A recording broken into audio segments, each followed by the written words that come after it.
Hello everyone.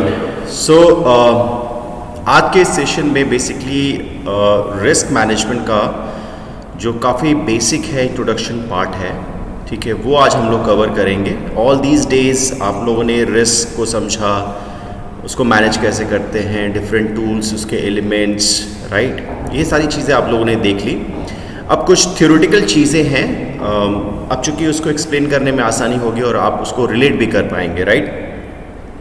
तो पहले मैं रिक्वेस्ट करूंगा कि जितने भी सारे वीडियोस हैं एक बार उनको देख के आइए और फिर इस वीडियो को देखिए। बेसिकली इस वीडियो में हम लोग कवर करेंगे कि रिस्क होता क्या है, कॉजेज ऑफ रिस्क कवर करेंगे, टाइप्स ऑफ रिस्क कवर करेंगे, and finally we will cover the elements of risk, elements of credit risk, ठीक है। वो सारी चीज़ें वन बाय वन एक बार देख लेते हैं, ठीक है। So let's begin. देखो, सबसे पहले तो समझते हैं कि रिस्क होता क्या है, ठीक है। तो रिस्क को अगर आप डिफाइन करना चाहो तो उसको आप डिफाइन कर सकते हो कि इट इज़ द डिग्री और possibility of loss in the future, जो कि नीचे लिखा हुआ है, ठीक है।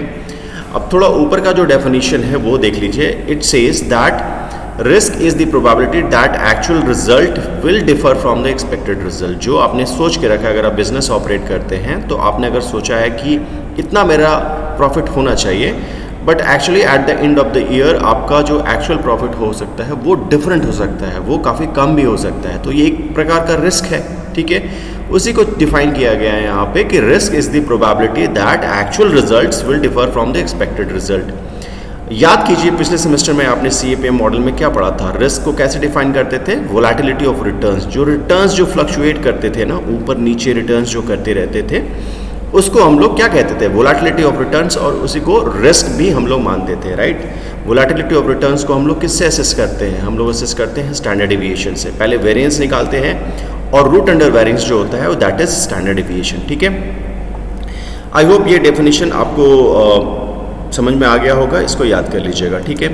अब देखिए कॉजेज ऑफ रिस्क, रिस्क किन किन वजहों से होता है वो सारी चीज़ें एक बार देख लेते हैं। देखो, सबसे पहला तो रीज़न जो रिस्क का होता है वो होता है wrong decision and wrong timing, okay. आपको पता है कि कुछ चीज़ें ऐसी हैं कि जो कि प्रॉपरली डिसीजन पे ही डिपेंडेंट है, बट फिर भी आपने रॉन्ग डिसीजन ले लिया, ठीक है। कॉस्ट को मिनिमाइज करने के लिए आपने ख़राब क्वालिटी कहीं से इंपोर्ट कर लिया, राइट, और फिर आपने सोचा कि उसको हम लोग इम्प्रूव कर लेंगे, राइट, बट वो एक फ्यूचर में क्या हुआ, आपका रिजल्ट एक्सपेक्टेड रिजल्ट मिला नहीं उस क्वालिटी से, तो एक रॉन्ग डिसीजन हो गया, ठीक है। आपने रॉन्ग टाइम पे कोई डिसीजन लिया, आपको बहुत पहले डिसीजन ले लेना चाहिए था, बट टाइमिंग आपकी गलत हो गई, ठीक है। तो डिसीजन एंड टाइमिंग अगर गलत होगी तो रिस्क होगा, ठीक है। Second could be your term of investment, ठीक है। अब देखो, ये जो चीज़ है, ये लाइन काफ़ी इंपॉर्टेंट है, हो सकता है MCQ में भी पूछ दे, ठीक है। लॉन्ग टर्म इन्वेस्टमेंट जो होता है are more risky than short term investment, ठीक है। लॉन्ग टर्म के लिए जो इन्वेस्टमेंट करते हैं, फॉर एग्जांपल अगर कॉर्पोरेट बॉन्ड का केस ले लें, जिसमें मैंने आपको बताया था मैच्योरिटी 10 ईयर्स की भी होती है, और कोई कॉर्पोरेट बॉन्ड है जो सिर्फ 2 साल का मैच्योरिटी है, मतलब 2 साल में वो मैच्योर हो जाएगा, तो वो जो 10 साल वाला जो बॉन्ड होगा ना, वो ज़्यादा रिस्की होगा कंपेयर टू 2 साल वाला बॉन्ड, ठीक है। तो जो भी शॉर्ट टर्म इन्वेस्टमेंट्स होते हैं ना, वो लेस रिस्की होते हैं लॉन्ग टर्म इन्वेस्टमेंट से, ठीक है। इसको आगे फिर से मैं एक्सप्लेन करूंगा, जहाँ पे मैं आपको इंटरेस्ट रेट रिस्क बताऊंगा, ठीक है, तो वहाँ पे इन डिटेल में मैं इसको एक्सप्लेन करूंगा, ठीक है। फॉर टाइम बीइंग के लिए this is a cause of risk. अगर टर्म ऑफ इन्वेस्टमेंट आप ऊपर नीचे करते हैं तो रिस्क घटता बढ़ता है, ठीक है। Now next is your level of investment, ठीक है। आपने जो कोहेरेंट मेजर्स ऑफ रिस्क में पढ़ा था, एक जो उसका क्राइटेरिया था, क्या था, पॉजिटिव होमोजेनिटी, राइट। उसमें क्या किया था आपने कि जैसे जैसे आपने अमाउंट ऑफ इन्वेस्टमेंट बढ़ाया था, रिस्क उसी मात्रा से बढ़ रहा था, राइट। वही चीज़ यहाँ पे है, higher the quantum of investment the higher the risk, ठीक है। Next could be your political and legal factors, like risk may arise due to changes in government policies and legislative regulations in the country, ठीक है। ये सारे causes हैं। Exam में अगर तरीके से लिखना है, इन डिटेल 12 नंबर का क्वेश्चन आता है, तो ये सारी चीज़ें आप लिख सकते हैं, आपके पास काफ़ी मटेरियल होगा, ठीक है। नाउ नेक्स्ट देखिए टाइप्स ऑफ रिस्क, ठीक है। अब देखो, पिछले सेमेस्टर में भी आपने पढ़ा हुआ है, टाइप्स ऑफ रिस्क में बेसिकली 2 ब्रॉडर कैटेगरी में इसको हम लोग बाइफरकेट करते हैं। पहला होता है सिस्टमैटिक और दूसरा होता है अनसिस्टमैटिक, ठीक है। सिस्टमैटिक वो रिस्क है जो कि एक्सटर्नल फैक्टर्स की वजह से होता है, ठीक है। जिस पे आपका कंट्रोल नहीं होता है, ठीक है, जिसको आप डाइवर्सिफाई नहीं कर सकते हैं, ठीक है। ये सारी चीज़ हमने देखी थी। और अनसिस्टमैटिक रिस्क क्या होता है? It is because of the internal factors, it is company specific, ठीक है। इट कैन बी कंट्रोलेबल, ठीक है, कंपनी स्पेसिफिक है तो ये कंट्रोल कर सकते हैं, ठीक है, राइट। इसको हम लोग डाइवर्सिफिकेशन की मदद से कंट्रोल कर सकते हैं। तो ये सारी चीज़ें आपने एसएपी में पढ़ा था। थोड़ा सा कुछ डिफर करके क्रेडिट रिस्क में इसको देखो कैसे हम लोग पढ़ते हैं रिस्क मैनेजमेंट में, वो थोड़ा एक बार देख लीजिए, ठीक है। बेसिकली रिस्क मैनेजमेंट में सिस्टमैटिक रिस्क के अंदर में 3 चीज़ें रखते हैं। That is first one is your market risk, second one is your interest rate risk and third one is your purchasing power risk, ठीक है। 1 बाय 1 इन सारी चीज़ों को हम लोग देखेंगे आगे वाले स्लाइड्स में, तो उसके लिए परेशान होने की ज़रूरत नहीं है, ठीक है। अब देखो अनसिस्टमैटिक रिस्क में 2 ब्रॉडर कैटेगरीज हैं। पहला तो है business risk and second one is your financial risk, ये वाला, ठीक है। अब बिजनेस रिस्क इंटरनल फैक्टर्स की वजह से भी हो सकता है और एक्सटर्नल फैक्टर्स की वजह से भी हो सकता है, तो इसको भी 2 भागों में बांटा गया है। और फाइनेंशियल रिस्क में ये सारे रिस्क आते हैं जो कि होता है credit risk, currency risk, country risk and liquidity risk, ठीक है। 1 बाय 1 सारी चीज़ों को समझेंगे, ठीक है। अब देखो पहले सिस्टमैटिक रिस्क होता क्या है। दिस इज द डेफिनेशन जो मैंने आपको पहले ही बता दिया। It is caused by factors external to business, ये आपको लिखना है, दिस इज वेरी इंपॉर्टेंट, ठीक है। External to business which affects the entire industry, ठीक है। ये जब होगा तो आपका दिमाग ही नहीं चलेगा, जब डूबेगा तो सारा ही डूबेगा, ठीक है। And not any specific business, specific business से रिलेटेड नहीं है, इंटरनल फैक्टर्स की वजह से नहीं होता है, ये एक्सटर्नल फैक्टर्स की वजह से होता है। जैसे वॉर ही हो गया, राइट, एक्सटर्नल एग्रेशन हो गया, ठीक है। अचानक से इन्फ्लेशन बढ़ गया, राइट, इंटरेस्ट रेट में फ्लक्चुएशंस आ गया, तो जितने सारी इंडस्ट्रीज है, सारी कंपनीज होंगी, उन पे असर पड़ेगा, राइट। तो ये सारे रिस्क क्या कहलाते हैं? ये सारे के सारे सिस्टमैटिक रिस्क कहलाते हैं। दे आर अनकंट्रोलेबल, इसको कंट्रोल नहीं कर सकते हैं, and unavoidable by business and are associated with economic, social and legal and political aspects of shares in an economy. अच्छा, मुझे एक चीज़ आप यहाँ बता दीजिए कि वो कौन सा एक ऐसा फंड है, वो कौन सा फंड है, mutual fund, hedge fund, private equity fund, कौन सा एक फंड है जो कि बोलता है कि सिस्टमैटिक रिस्क को वो लोग काउंटर कर सकते हैं? मेरे वीडियोस में जाके ये देखिएगा, मैंने एक्सप्लेन किया था।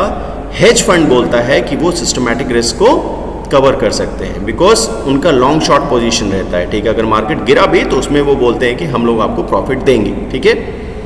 क्लियर है? चलो आगे बढ़ते हैं।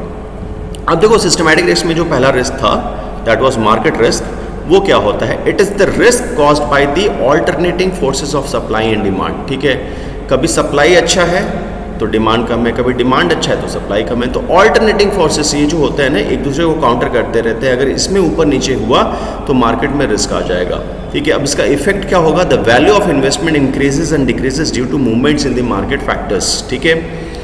अचानक से क्या हुआ कि मार्केट में डिमांड ही कम हो गया और कोई कंपनी है for example Hindustan Unilever limited, उसका सामान ही नहीं बिक रहा है, राइट, तो क्या होगा?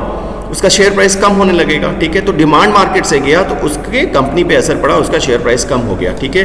तो वैल्यू ऑफ इन्वेस्टमेंट क्या होता है? वो डिक्रीज होने लगता है, ठीक है।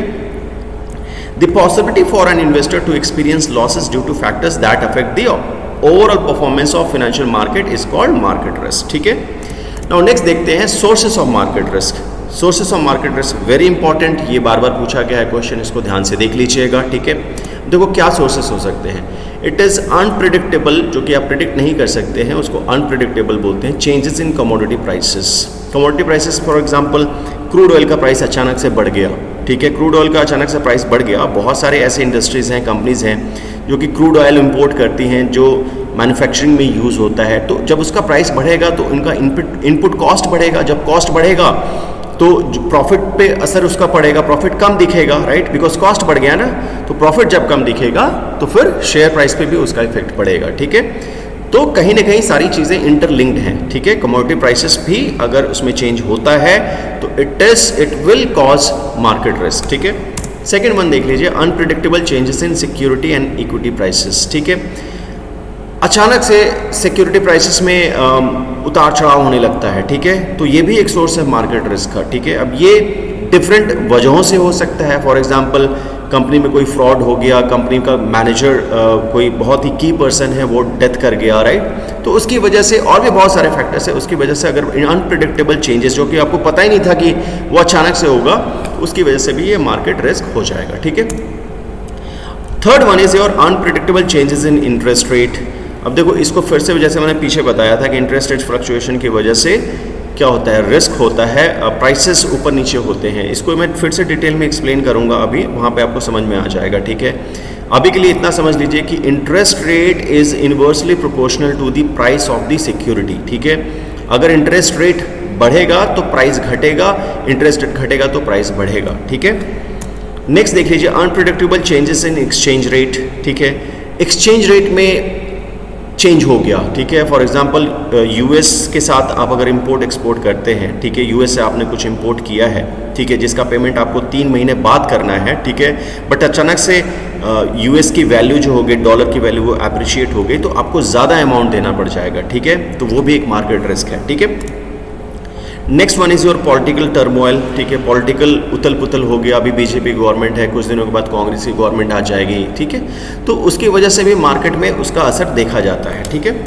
नाउ नेक्स्ट नेचुरल डिजास्टर, अगर कुछ नेचुरल डिजास्टर हो गया, जैसे कोविड आ गया था, ठीक है, फ्लड वगैरह आ गया, तो जहाँ भी अगर फ्लड वगैरह की वजह से कोई भी इंडस्ट्री अफेक्टेड होती है, कंपनी वगैरह अफेक्टेड होती है, उसका ऑपरेशन बंद हो जाता है, ठीक है, तो वो भी उसके शेयर प्राइस पे इफेक्ट करता है, ठीक है। तो these all are sources of market risk, ठीक है। टेररिस्ट अटैक हो गया तो इसको भी सेल्फ अंडरस्टूड है, आप इसको समझ लीजिएगा, ठीक है। Now next one is your interest rate risk, ठीक है। अब यहाँ पे इसको ध्यान से समझेंगे कि इंटरेस्ट रेट रिस्क होता क्या है। देखो, it is the risk that adversely affect the investment. जैसा कि मैंने आपको बताया कि interest rate and the price of the security, specially मैं बात कर रहा हूँ कॉर्पोरेट बॉन्ड्स की और डेट सिक्योरिटीज़ की, ठीक है, उसका जो प्राइस होता है और इंटरेस्ट रेट में इन्वर्स रिलेशन होता है, ठीक है। अगर इंटरेस्ट रेट बढ़ेगा तो प्राइस घटेगा और अगर इंटरेस्ट रेट घटेगा तो प्राइस बढ़ेगा, ठीक है। वो क्यों होता है वो मैं अभी एक्सप्लेन करूंगा आपको, ठीक है। ये बहुत इंपॉर्टेंट है, इसको ध्यान से समझिएगा। हो सकता है कि एमसीक्यू में या फिर 2 नंबर या 4 नंबर में आपसे पूछ ले कि how does interest rate affects the corporate bonds, ठीक है, what is the effect of interest rate on the corporate bonds, ठीक है। तो और ये भी पूछ सकता है कि please explain the credit risk involved in the corporate bonds, please explain the risk involve in the corporate bonds, ठीक है। तो ये आपको एक्सप्लेन करना होगा वहाँ पे। अब देखो क्या होता है कि चेंज इन मॉनेटरी पॉलिसी, अब जब भी मॉनेटरी पॉलिसी होती है सेंट्रल गवर्नमेंट की, तो उसमें वो लोग रेट को बढ़ाते घटाते हैं, ठीक है। तो वहाँ पे अगर रेट घटा बढ़ा तो प्राइस क्या होगा ना, जो भी आपका प्राइस होता है बॉन्ड का, जिस पर प्राइस पे आप खरीदते बेचते हैं बॉन्ड को, ठीक है, क्योंकि बॉन्ड भी तो मार्केट में ट्रेड करता है, आपको पता है, ठीक है, एक्सचेंज पे ट्रेड होता है।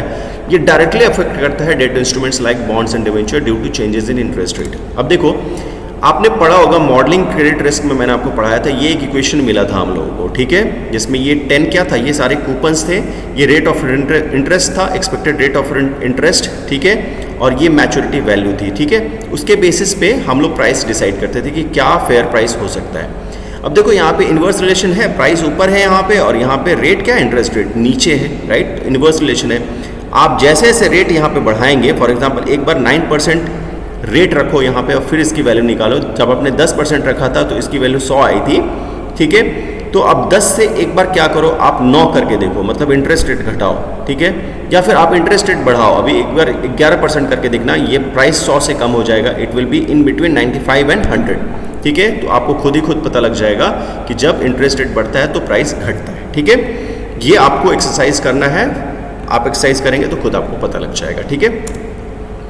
वही चीज़ें सारी एक्सप्लेन कर दी है मैंने कि price of the bond and the interest rate is inversely proportional. Increase in interest rate will decrease the price of the bond and decrease in interest rate will increase the price of the bond, ठीक है।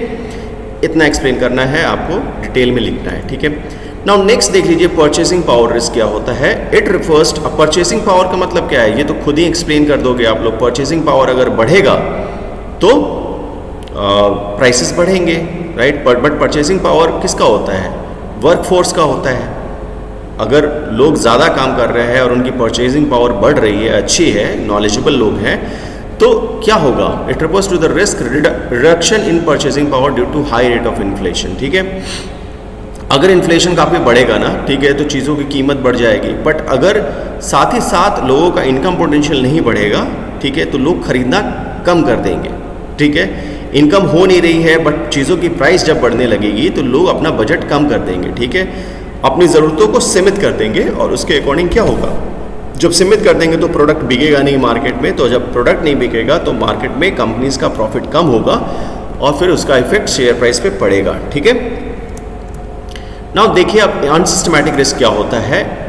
ये it refers to the risk caused by factors internal to the business. अब ये completely internal होता है business का। ठीक है, अनसिस्टमैटिक रिस्क को हम लोग डाइवर्सिफाई कर सकते हैं। ये सिर्फ एक कंपनी से स्पेसिफिक होगा या बिजनेस से स्पेसिफिक होगा, वही चीज़ें लिखी हुई हैं। Unlike systematic risk, it is specific to a business and hence can be controlled by the business.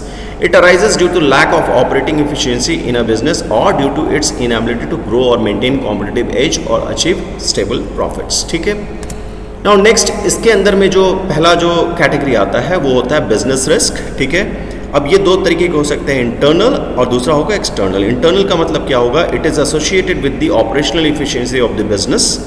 अगर ऑपरेशनल इफिशियंसी बिजनेस की अच्छी है तो अच्छा है, लेकिन अगर ऑपरेशनल इफिशियंसी खराब हुई तो it is a kind of internal risk. ठीक है, उसको इम्प्रूव करना पड़ेगा। ठीक है, एक्सटर्नल रिस्क क्या होता है, it is associated with the economic, social and political and legal factors external to the business which can affect it adversely. ठीक है, ये एक्सटर्नल फैक्टर्स है इसके। ठीक है, सेकेंड वन जो अनसिस्टमैटिक रिस्क कहलाता है, जिसको हम लोग डाइवर्सिफाई कर सकते हैं, that is known as your financial risk. Again ये भी 2 नंबर या 4 नंबर में आपसे स्पेसिफिकली पूछ सकता है कि what do you mean by financial risk and what are the types of financial risk. ठीक है, तो इसको भी ध्यान से देखिएगा। It is the risk related to the capital structure of the business. अब कैपिटल स्ट्रक्चर आपको पता है कि किसी भी कंपनी का जो कैपिटल स्ट्रक्चर होता है that is basically because of the debt, because of the equity, because of the retained earning and because of the preference shares and all. So all those components when they combine together then they make the capital structure of the company। ठीक है, date और जो basically broadly हम लोग देखते हैं इसमें date का क्या परसेंटेज है एंड इक्विटी का क्या परसेंटेज है, मतलब कहाँ से कंपनी ने फंड को रेज किया हुआ है। ठीक है, capital structure of the company क्या है। ठीक है, एंड इनएफिशिएंट कैपिटल स्ट्रक्चर, अगर इसमें बैलेंस नहीं होगा, मतलब कहीं किसी कंपनी का बहुत ही ज़्यादा डेट है, ठीक है, इक्विटी पोर्शन उसका कम है, ठीक है, तो दैट मीन्स वो बैलेंस्ड नहीं है, इनएफिशिएंट कैपिटल स्ट्रक्चर बोल सकते हैं। या फिर इक्विटी ही काफ़ी ज़्यादा है और आपका डेट पोर्शन कम है, तो उसमें क्या होगा, आपका प्रॉफिट अच्छा नहीं दिखेगा। ठीक है, ये सारी चीज़ें एक दूसरे से कोरिलेटेड होती हैं, तो ये काफ़ी ज़रूरी हो जाता है कि जो डेट एंड इक्विटी का जो रेशियो होना चाहिए वो बैलेंस्ड होना चाहिए। ठीक है, तो an efficient capital structure results in financial instability and leads to unstable earning। ठीक है, unstable earnings। अब देखो इसमें financial leverage वगैरह का जो कॉन्सेप्ट है आप लोग पढ़ेंगे अपने दूसरे कैपिटल स्ट्रक्चर वाले सिलेबस में। ठीक है, कॉर्पोरेट फाइनेंस में ये सारी चीज़ें पढ़ाई जाती हैं, वहाँ पे आपको चीज़ें समझ में आ जाएंगी कि फाइनेंशियल लिवरेज, ऑपरेटिंग लिवरेज, ये सारी चीज़ें होती कैसे हैं और कैसे उसका इफेक्ट प्रॉफिट पे पड़ता है। तो अगर आपको इसके बारे में इन डेप्थ जानना है तो तुरंत अभी जाके capital structure of the company के बारे में जो भी वीडियोस वगैरह हैं या फिर जो भी नोट्स बुक है वो रेफर कर लीजिए, आपको समझ में आ जाएगा। Specifically financial leverage and operating leverage आप पढ़िएगा कि कैसे ये जो लीवर्ड पोजीशन होता है डेट एंड इक्विटी का, वो कैसे अर्निंग पे इफेक्ट डालता है। ठीक है, नेवरदलेस अभी हम लोग आगे बढ़ते हैं फाइनेंशियल रिस्क में। Hence there must be optimum mix of debt and equity to ensure financial stability and reduce financial risk. अभी ये देखो टाइप्स ऑफ फाइनेंशियल रिस्क है। पहला क्या है, credit risk, second is currency risk, country risk and fourth one is your liquidity risk. One by one in सारी चीज़ों को देख लेते हैं एक बार। ठीक है, अब देखो क्रेडिट रिस्क एनालिसिस में ये भी पूछा गया है, हो सकता है 12 नंबर में ये आ जाए या फिर 4 नंबर में आ जाए, तो इन डिटेल आपको ये सारी चीज़ें एक्सप्लेन करनी है। अभी पहले क्रेडिट रिस्क के बारे में समझ लेते हैं, क्रेडिट रिस्क होता क्या है। इन डिटेल मैंने आपको समझा दिया है, फिर से एक बार रिपीटेशन हो जाएगा, फिर से एक बार रिवीजन हो जाएगा, देख लीजिए इसको होता क्या है। Credit risk is the risk of loss resulting from the borrowers. ठीक है, जैसे कि मैंने बताया था कि इसमें एक बोरोवर होता है और दूसरा लेंडर होता है। तो लेंडर ने तो लेंड कर दिया और फिर बोरोवर उसको प्रॉमिस करता है क्या, उसको हर साल इंटरेस्ट देगा और जब वो मैच्योर हो जाएगा तो उसको प्रिंसिपल देगा। बट इन बिटवीन अगर बोरोवर डिफॉल्ट कर जाए, फेल कर जाए टू मेक फुल और टाइमली पेमेंट, ठीक है, तो उसको हम लोग क्या बोलेंगे, क्रेडिट रिस्क बोलेंगे। ठीक है, it is the risk of loss resulting from the borrower failing to make full and timely payments of interest and principal. ठीक है, credit risk concept is widely used in debt capital market. ठीक है, example देख लीजिए इसका। First example है a bank providing loan, ठीक है, to a customer, there is a risk. ये सेल्फ एक्सप्लेनेटरी है, इसको एक बार पढ़ लीजिएगा, आपको समझ में आ जाएगा। ठीक है, ओके, नेक्स्ट आगे बढ़ता हूँ। टाइप्स ऑफ क्रेडिट रिस्क देख लीजिए। ठीक है, ये सारे के सारे आपके क्रेडिट रिस्क है। पहला हो गया default risk, second one is your concentration risk, country risk, institutional risk, market liquidity risk, downgrade risk. ठीक है, वन बाय वन इन सारी चीज़ों को देख लीजिए। डिफॉल्ट रिस्क, ये सारी चीज़ें मैंने एक्सप्लेन कर दी हैं, आपको उस वीडियो में जाके ये सारी चीज़ें मिल जाएंगी। मॉडलिंग क्रेडिट रिस्क पार्ट 1 में डिफॉल्ट रिस्क मैंने काफ़ी डिटेल में बताया हुआ है। ठीक है, default risk also known called as default probability of default. ठीक है, प्रोबेबिलिटी कितनी चांसेस हैं that a borrower fails to make full और timely payments of principal and interest according to the terms of debt security involved. ठीक है, ये concentration risk है। ठीक है, इसमें ये सजेस्ट किया जाता है कि कभी भी एक ही कंपनी में सारा का सारा पैसा या इन्वेस्टमेंट नहीं करना चाहिए। उससे क्या होता है, कॉन्सेंट्रेशन होता है। ठीक है, अगर वो कंपनी डूब जाएगी तो आपका पूरा पैसा डूब जाएगा। ठीक है, तो इसका डेफिनेशन एक बार पढ़ लीजिएगा। ठीक है, now next is your country risk. अगर ये भी बोला जाता है इस कॉन्सेप्ट में कि आपका पूरा का पूरा पैसा सिर्फ एक ही कंट्री में इन्वेस्ट नहीं होना चाहिए। जो भी आप कंपनीज में पैसा लगाते हैं, शेयर्स वगैरह खरीदते हैं, तो अब चूंकि कंपनीज हैं तो कंपनीज का ओरिजिन डिफरेंट कंट्रीज भी हो सकती हैं। ठीक है, तो आपको डाइवर्सिफाई करना है।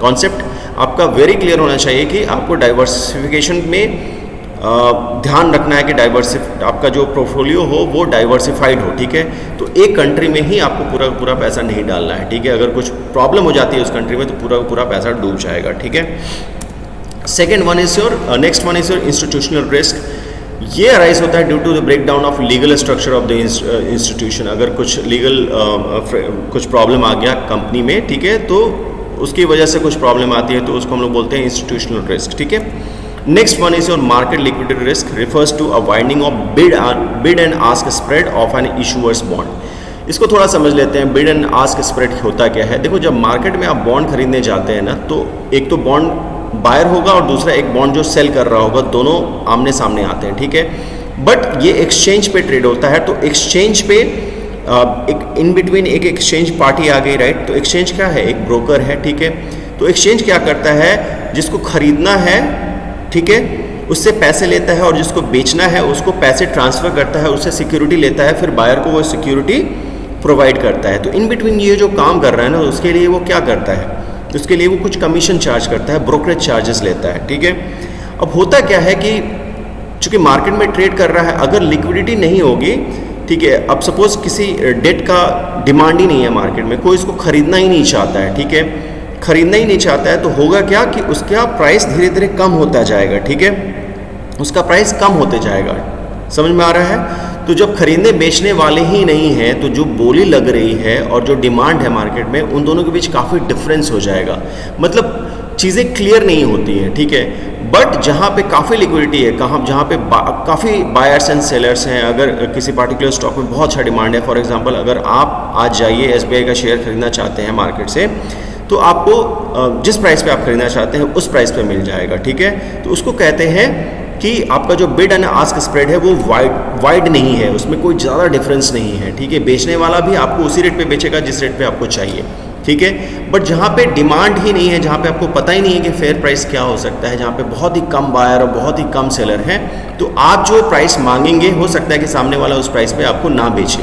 ठीक है, तो उसको बोलते हैं widening of bid and ask spread of an issuer's bond. ठीक है, lower quality bonds tend to have greater market liquidity risk. जो लोअर क्वालिटी के होते हैं उसमें बायर्स एंड सेलर्स नहीं होते हैं। ऑब्वियसली जब लोअर क्वालिटी का है तो उसमें बायर्स एंड सेलर्स नहीं होंगे। ठीक है, और वहाँ पे बिड एंड आस्क स्प्रेड ज़्यादा होगा। ठीक है, then higher quality bonds. And during times of market financial stress market liquidity risk arises. ठीक है, इसको डेफिनेशन याद कर लीजिएगा।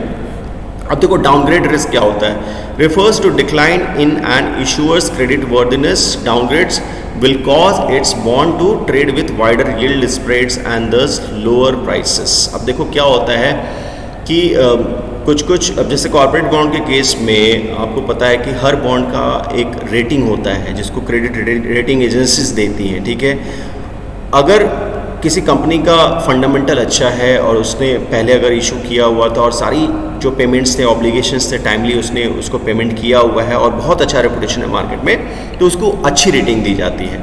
बट जो काफ़ी न्यू प्लेयर है और जहाँ पे इसको लग रहा है कि हाँ डिफ़ॉल्ट के चांसेस हो सकते हैं, कंपनी का स्ट्रक्चर फंडामेंटल ठीक नहीं है, तो वहाँ पे रेटिंग कम दी जाती है। ठीक है, अब देखो आपने सपोज कोई प्लेयर है, उसने मार्केट में बॉन्ड को इशू कर दिया, पैसे रेज कर लिए, ठीक है, बट ठीक से उसको सर्विस नहीं कर रहा है, इंटरेस्ट ढंग से दे नहीं रहा है, ठीक है, और उसमें डिले कर रहा है, ठीक है, या फिर डिफ़ॉल्ट ही कर गया, तो उस पार्टिकुलर इशूअर को डाउनग्रेड कर दिया जाता है, ठीक है, उसकी क्रेडिट वर्दीनेस पे क्वेश्चन उठने लगता है, ठीक है, उसको हम लोग बोलते हैं डाउनग्रेड रिस्क, ठीक है। अब देखो very important the elements of credit risk, ये भी 12 नंबर में पूछा जा सकता है आपसे, 4 नंबर में पूछा जा सकता है, तो जैसे पूछेगा उसके अकॉर्डिंग आपको एक्सप्लेन करना है। ये सारे के सारे एलिमेंट्स होते हैं क्रेडिट रिस्क के, और ये सारे के सारी चीज़ें मैंने modelling credit risk part 1 and 2 में एक्सप्लेन कर दिया है। ये सारा का सारा आपको इन डिटेल एक्सप्लेन करना होगा अगर ये पूछा जाता है एग्जाम में तो, ठीक है। पहला है probability of default, exposure amount, loss given default, expected loss, fifth one is your unexpected loss, and the last one is your value at risk, जिसको शॉर्ट में वॉर बोलते हैं, ठीक है। आई होप ये सारी चीज़ें आपको क्लियर हो गई होंगी, ठीक है। फिर भी अगर कुछ डाउट है तो आप मुझे कमेंट्स में बता सकते हैं, ठीक है। With this I finish my session, thank you so much.